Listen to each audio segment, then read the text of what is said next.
మనము రుద్రవత్తులు తయారు చేసుకోవడం ఎలాగో చూద్దాము. మన 3 ఫింగర్స్కి ఇలా పెట్టుకొని మొత్తము 23 చుట్లు 23 వరుసలు చుట్టుకోవాలి.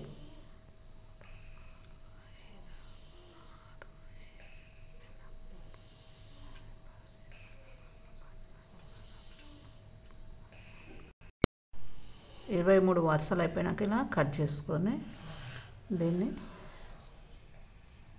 ఇలా పొడుగ్గా అనుకోవాలి. అనుకొని మనకి పత్తి నుంచి తీసిన దారం ఉంటుంది కదా, ఆ దారాన్ని ఇలా చుట్టుకోవాలి. ఇలా 365 చుట్లు చుట్టుకోవాలి.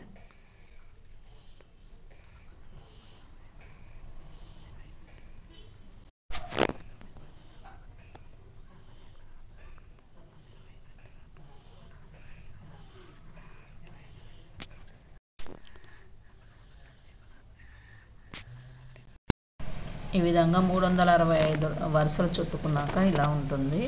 ఇప్పుడు మనం కొంచెం పాలను తీసుకొని ఈ రెండింటిని ఇలా మలుచుకొని ఇలా చేయాలి.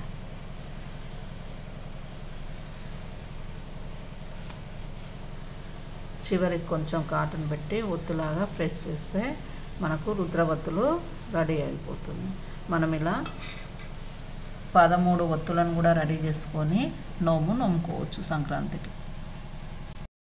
మనము పత్తితోనే మనం దారం తీసుకొని చేసేది ఉంటే ఇలా పెద్దగా వస్తుంది.